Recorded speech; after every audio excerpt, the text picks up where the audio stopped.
Spotify for Work is perfect for businesses that want licensed music in their space without worrying about copyright issues.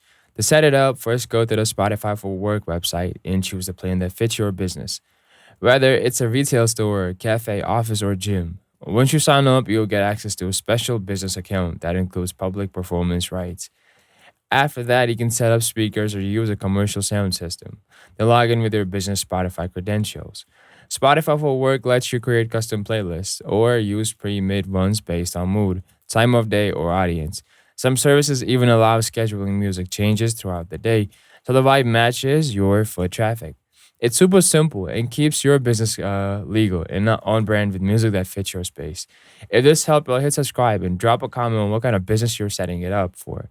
I'll share tips on choosing the right playlist. And like always, if you do have any questions, you just drop them us in the comments and I'll get back to you with an answer or a video if that feels right.